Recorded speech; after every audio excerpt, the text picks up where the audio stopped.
Imagine só, o Ocidente recebeu um ultimato claro de Moscou, com exigências duras e prazos apertados. Mas por que Kiev rejeita essas condições de imediato? O gabinete de Zelensky contra-ataca com propostas alternativas, enquanto o Kremlin marca reuniões decisivas, como o encontro entre Lavrov e seu homólogo chinês para debater memorandos estratégicos. Nos bastidores do poder russo, já se fala abertamente em retaliar Berlim, enquanto o chanceler alemão Scholz reafirma apoio incondicional à Ucrânia. E não é pouco, 5 bilhões de euros em auxílio e a promessa de fabricar armamentos de longo alcance em parceria. Moscou, por sua vez, não hesita em decretar o colapso da Alemanha. Mas o que Zelensky quis dizer ao mencionar uma vitória de Putin? E o que está por trás da conversa urgente entre o Kremlin e Astana, onde até aliados históricos da Rússia começam a questionar sua invencibilidade militar? Enquanto isso, a inovação não para. Uma aeronave anfíbia acaba de cruzar o Estreito de Gibraltar pela primeira vez e, na Europa, os táxis aéreos já são realidade. Mas o foco do mundo segue nas tensões geopolíticas. E você, o que acha de tudo isso? Suas opiniões são essenciais, compartilhe nos comentários e ajude a enriquecer o debate. Não esqueça, curtidas e inscrições fazem toda a diferença para continuarmos trazendo análises como esta. Mas nem tudo são flores na ajuda humanitária. Um escândalo abala a Lituânia. Milhões de euros destinados a refugiados ucranianos acabaram nas mãos de quem não deveria recebê-los. O país havia reservado quase 17 milhões para apoiar deslocados de guerra, oferecendo alimentos, remédios, assistência jurídica, cursos de idioma e vagas de emprego. No entanto, uma auditoria revelou que centenas de pessoas de Rússia, Belarus, Uzbequistão, Cazaquistão e mais de 30 outras nacionalidades também foram beneficiadas, mesmo não se enquadrando como refugiados da Ucrânia. Resultado? A Lituânia terá que devolver mais de 1 milhão de euros à União Europeia. O diretor do projeto foi demitido, e uma investigação interna está em curso. Segundo o órgão de controle estatal, 1.813 pessoas receberam auxílio de forma irregular. A justificativa do órgão responsável? Alegam que a legislação permitia ajudar outras categorias vulneráveis. Mas os documentos do projeto deixavam claro, a ajuda era exclusiva para ucranianos fugindo da guerra. Se fossem refugiados políticos russos ou bielorrussos vivendo na Lituânia, até faria sentido. Mas não foi o caso. Como resumiu um oficial, essa falta de controle institucional é inaceitável e exige medidas imediatas. No Mar Báltico, a tensão escalou de vez. Um navio de guerra russo, o vice-almirante Kulakov, praticamente grudou no encalço do fragata alemão Baviera, seguindo-o desde as águas norueguesas até o Báltico. O episódio não foi coincidência. Enquanto a Rússia realizava manobras militares com mais de 20 embarcações, incluindo fragatas, corvetas e navios antissubmarino, o Kulakov, uma verdadeira fortaleza flutuante de 163 metros, equipado com mísseis, torpedos e sistemas de defesa aérea, demonstrou sua capacidade de caçar submarinos. Construído em 1981 e modernizado em 2010, o navio é uma peça-chave da frota russa. A Alemanha foi informada da presença do navio, mas a mensagem era clara. Moscou não hesitaria em mostrar sua força. Para reforçar a segurança, a Dinamarca enviou fragata Iver Huitfeldt para escoltar o navio alemão até o Estreito de Grande Belt. Analistas veem nisso um recado político, especialmente porque a Rússia iniciou exercícios navais massivos na região, com 3.000 militares, 25 aviões e helicópteros. Oficialmente, o Kremlin diz que as manobras servem para treinar defesa e ataques. Enquanto isso, a OTAN também realiza seus próprios exercícios no Báltico e pressiona a Alemanha a mobilizar mais tropas, 7 brigadas, cerca de 40.000 soldados, para reforçar a defesa da aliança. Nos corredores da OTAN, uma mudança estratégica está em curso. Fontes revelam que o bloco está revisando seus padrões de defesa, elevando a Rússia ao status de ameaça principal. Antes, o objetivo era manter 80 brigadas em prontidão. Agora, a meta pode chegar a 130. A Alemanha, peça-chave nesse tabuleiro, já prometeu 10 brigadas até 2030, mas hoje só tem 8,9 operacionais, e uma delas será implantada na Lituânia até 2027. O problema? O país enfrenta um déficit de 20.000 militares e ainda não cumpriu metas anteriores. Mesmo assim, a OTAN conta com Berlim como líder na defesa do flanco oriental, ao lado da Polônia. A preocupação aumenta com a possibilidade de redução da presença militar americana na Europa, o que forçaria a Alemanha a assumir um papel ainda mais central na segurança do continente. Enquanto isso, em Moscou, as ameaças não param. após declarações de Scholz autorizando a Ucrânia a usar armas ocidentais para atacar alvos em território russo, vozes no Kremlin passaram a discutir abertamente a possibilidade de retaliar Berlim. Publicações russas, citando fontes militares, afirmam que um ataque à capital alemã estaria na mesa caso Kiev receba mísseis Taurus para atingir bunkers russos.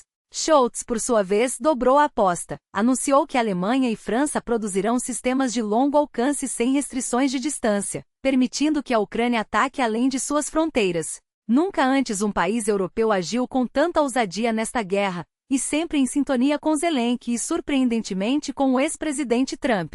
Resta saber se Moscou entenderá o recado. Eis o recado claro: Moscou precisa levar a sério nossa disposição para sentar à mesa de negociações, não com palavras vazias, mas com ações concretas que sinalizem um cessar-fogo e o início de diálogos em todos os níveis. Se o Kremlin ignorar este momento, ficará evidente para o mundo que não há interesse genuíno em paz, apenas na perpetuação da guerra por meios militares. Enquanto isso, a Alemanha não apenas reforça seu compromisso, mas eleva a aposta. Um pacote de 5 bilhões de euros em ajuda militar à Ucrânia, incluindo investimentos diretos na produção local de armamentos e o fornecimento contínuo de munições e sistemas de defesa aérea. Berlim não esconde mais sua posição, e Moscou reage com desespero. O ministro das Relações Exteriores da Rússia, Sergei Lavrov, não poupou palavras, acusou a Alemanha de deslizar para o abismo, repetindo os mesmos erros que, no século passado, levaram o país ao colapso. A ironia é cruel. Quem hoje acusa os alemães de envolvimento direto na guerra é o mesmo regime que invadiu um vizinho soberano, anexou territórios à força e ameaça usar armas nucleares como moeda de chantagem. Mas apesar das bravatas, o Kremlin não pode ignorar a realidade. As peças no tabuleiro se movem, e cada gesto ocidental, dos mísseis Taurus aos sistemas de longo alcance franco-alemães, é um aviso: a Ucrânia não está sozinha. E então, como num jogo de xadrez onde as peças são vidas humanas, surge um novo movimento, a proposta de negociações na Turquia, marcada para a segunda semana de junho. O memorando já está em elaboração, e seus detalhes serão revelados em Istambul. Para os otimistas é uma janela de oportunidade, para os céticos mais uma encenação. Afinal, as condições russas permanecem inegociáveis: a retirada total das tropas ucranianas de 4 regiões, o reconhecimento da anexação ilegal de territórios que Moscou nem sequer controla por completo, a neutralidade permanente da Ucrânia e a revogação de sanções, uma lista de exigências que na prática equivale à rendição. Enquanto isso, Kiev deixa claro: não haverá congelamento do conflito, nem concessões que comprometam sua soberania ou seu futuro na OTAN. Zelensky, em sua habitual franqueza, não poupou críticas. Em vésperas da cúpula da aliança militar, alertou: excluir a Ucrânia do evento seria uma vitória de Putin não na Ucrânia, mas na OTAN. E foi além, reafirmou disposição para encontrar-se com o líder russo, e até com Trump, desde que as conversas tenham substância, não sejam meros espetáculos. O Kremlin, por sua vez, não nega a possibilidade de um encontro, mas insiste que qualquer diálogo deve partir de acordos concretos, não de declarações vazias. A hipocrisia é palpável. Moscou exige seriedade, enquanto mantém suas tropas em solo ucraniano, e recusa-se a discutir a retirada. E Trump, sempre imprevisível, volta a agitar o cenário. Em uma de suas típicas declarações bombásticas, afirmou que poderia avaliar as intenções de Putin em 14 dias. Como se a complexidade de uma guerra pudesse ser decifrada em um prazo tão curto. Ele está blefando ou está falando sério? Não sei, mas vou descobrir, disse, prometendo uma resposta em 2 semanas. Enquanto isso, seu enviado especial, Amos Hochstein, trabalha nos bastidores, tentando costurar um acordo que até agora ninguém assinou. A desconfiança é mútua. Trump ainda não perdoou o ataque russo que matou civis ucranianos durante uma trégua temporária, e Moscou sabe que o ex-presidente não é um aliado confiável, apenas um jogador que gosta de surpreender. Mas enquanto as potências trocam farpas, a inovação não para. No Estreito de Gibraltar, um feito histórico: pela primeira vez, uma embarcação elétrica de alta velocidade, equipada com hidrofólios, cruzou 45 quilômetros em apenas 1 hora, consumindo 80% menos energia do que um barco convencional. O Candela 8 não apenas voa sobre as ondas, mas o faz com 0 emissões, provando que a tecnologia pode ser tão revolucionária quanto a diplomacia ou a guerra. Na Grã-Bretanha, outro marco: o primeiro voo tripulado de um táxi aéreo elétrico em espaço aéreo aberto, um passo rumo à mobilidade urbana sustentável. Enquanto isso, no fronte, as armas continuam falando mais alto. E como se o mundo não fosse suficientemente complexo, Putin encontra tempo para telefonemas estratégicos. Desta vez conversou com o presidente do Cazaquistão, Kassym-Jomart Tokayev, em uma ligação que, segundo os comunicados oficiais, tratou de cooperação econômica e energética. Mas as entrelinhas são claras. Moscou busca aliados em um momento de isolamento e Astana, que já mediou negociações entre Rússia e Ucrânia, reafirma sua posição de diálogo como única alternativa à guerra de extermínio mútuo. Tokayev, porém, não é ingênuo. Sabe que a Rússia não é invencível militarmente, mas também entende que sem pressão internacional Putin não recuará. O que resta, então? A esperança de que a razão prevaleça, ou o medo de que a escalada continue. Uma coisa é certa, o mundo não pode se dar ao luxo de esperar. Cada dia de guerra é um dia a mais de sofrimento, de cidades destruídas, de famílias separadas.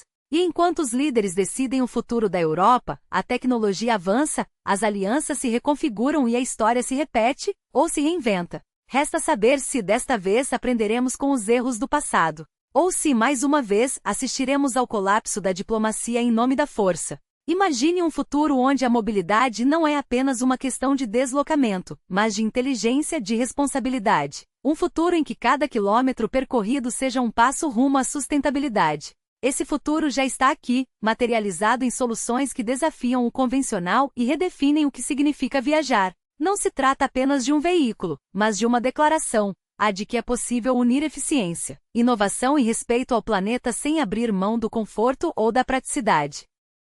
4 passageiros, espaço para bagagens, e uma autonomia que não depende de combustíveis fósseis, mas da energia limpa que move o progresso. É a resposta para quem não quer mais ser refém dos altos custos dos combustíveis, das emissões que sufocam nossas cidades, ou da incerteza de um mundo que ainda insiste em olhar para trás. A tecnologia não espera, e aqueles que se antecipam são os que ditam as regras do amanhã. Mas não é só sobre o que esse avanço representa hoje, é sobre o legado que deixaremos para as próximas gerações.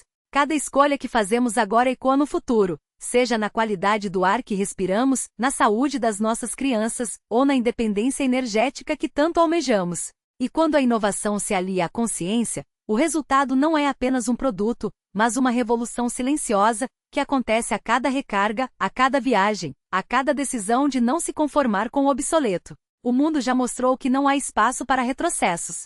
As cidades clamam por alternativas, os consumidores exigem transparência, e os governos são pressionados a agir. Quem ignora essa realidade corre o risco de ficar para trás, enquanto os visionários colhem os frutos de uma aposta certeira. E você, onde quer estar quando a história for escrita? Do lado de quem apenas observou, ou de quem ousou fazer parte da mudança? A hora é agora. O futuro não se constrói com promessas, mas com ações. E a sua próxima viagem pode ser o primeiro capítulo de uma nova era.